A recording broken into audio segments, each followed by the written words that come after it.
అర్హత లేకపోయినా కూడా పృథ్వీరాజ్ని తీసుకువెళ్ళి ఎస్వీబీసీలో ఒక అత్యున్నత పదవి ఇచ్చి కూర్చోపెడితే దైవసేవ చేయవలసింది పోయి మొత్తం అంతా కూడా కామ కార్యకలాపాల కేంద్రంగా ఎస్వీబీసీని మార్చాడు అనేటువంటిది మీ మీద ఉన్నటువంటి ఆరోపణ.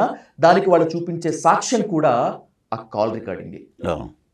మీరు మంచి క్వశ్చన్ అడిగారు. అర్హత లేదన్న వాళ్ళందరూ మంత్రి పదవుల్లో ఉన్నారు. నిషాని వాళ్ళందరూ మంత్రులు చేశారు.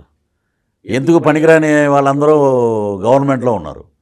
పృథ్వీరాజుతో పాటు పృథ్వీరాజు మిస్సెస్ గుండు కొట్టించుకున్నారు. స్త్రీకి ఏంటంటే మెయిన్ అలంకారం, జుట్టు. ఇతను బాగుండాలి, ఇతను బాగుపడాలని. ఇతను ఏమైనా మాకేమైనా కోట్లు ఇచ్చాడా? ఇప్పటికే చలనచిత్ర పరిశ్రమలో ఉన్న నటుడుగానే నా యొక్క జీవితం, నటుడుగానే నా యొక్క నీడ్స్ అన్నీ తీరేవి. సినిమాకి సంబంధించినటువంటి డబ్బులు. కళామ తల్లి అందరినీ చేపట్టుకుని నడిపిస్తుంటే నన్ను ఒక్కడిని ఎక్కడున్నా సరే తీసుకొచ్చి సంకలో వేసుకుందామే. ఓకే, అదే అండి, దట్ ఈజ్ ఇండస్ట్రీ.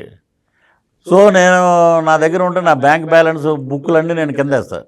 నువ్వు ఎదుక్కోండి, ఎక్కడి నుంచి ఏం డబ్బులు వచ్చినాయి ఏంటని తెలుస్తాయి క్లియర్గా. అంత ప్రతిదీ క్రిస్టల్ క్లియర్గా ఉన్నామండి. మేము గుండ్లు చేయించుకున్నాం, మొక్కు ఇద్దరం. నెక్స్ట్ నడిచి వెళ్ళి కొండకి.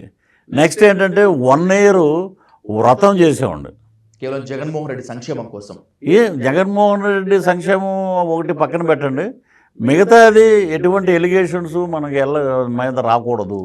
మనం పదవిలోకి వెళ్తే ఇంత బాగుండాలి. So no non vegetarian, only vegetarian. సాక్షాత్తు శ్రీవారి సేవలో ఉన్నారు కాబట్టి ఉన్నారు కదండి. అది కూడా దట్టు ఏంటంటే మేము ఉన్నది అలిపిరి బస్ స్టాండ్ దగ్గర, అది తిరుపతిలో ఉంది.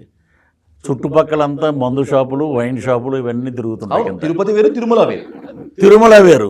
తిరుమలలో జరుగుతున్న అకృత్యాలు, అన్యాయాల గురించి మాట్లాడిన వాడు లేడు. అలిపిరి దగ్గర ఉన్న తిరుపతిలో మనం వెళ్ళటం. ఇప్పుడు మీరు ఎలా కూర్చున్నారు, నేను ఎలా కూర్చున్నా, అటో ఒక అమ్మాయి ఇటు నేను కూర్చుంటే ఏంటమ్మా మీ సమస్య? అటో కెమెరా ఉండేది, ఇటో కెమెరా ఉండేది. ఎస్వీబీసీలో మీరు ఎంక్వైరీ చేయండి.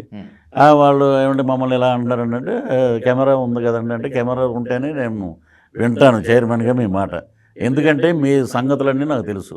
నేనేం చేశానంటే ఓవర్లుక్ అయ్యి మా ఇంట్లో ఏంటంటే ప్రతి ఏదన్నా కష్టం వచ్చి ఎవడైనా బాధల్లో ఉంటే సరే ఫోన్లే అతనికి ఏదైనా హెల్ప్ చేయండి, ఇతనికి ఏదైనా హెల్ప్ చేయండి అని చెప్పి మనం ఒక 4-5 పెట్టుకోవటం వల్ల ఆ నలుగురు కలిసి, ఆ నలుగురు అనే చూసారా మనల్ని శవయాత్ర చేశారన్నమాట వాళ్ళు.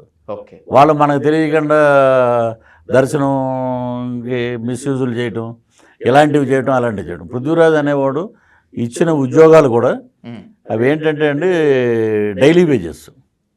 అలిపిరి దగ్గర టోకెన్ కడితే వారం తర్వాత అడిగి ఏదో డబ్బులు ఇస్తారు, 700-800.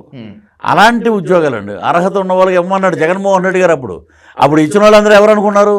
భూమన కరుణాకర్ రెడ్డి, రోజా గారు, ఇక్కడ ఉన్నటువంటి చెవిరెడ్డి భాస్కర్ రెడ్డి, వీళ్ళకి సంబంధించిన కార్యకర్తలే దాంట్లో ఉద్యోగాలు చేసేది మొత్తం.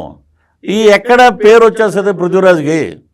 పృథ్వీరాజ్ అనేవాడు పైకి వెళ్ళకూడదు, కాపు అనేవాడు పైకి రాకూడదు. ఈ రోజున కాపులే మొత్తం తిరగబడి బయటికి తోశారు మిమ్మల్ని.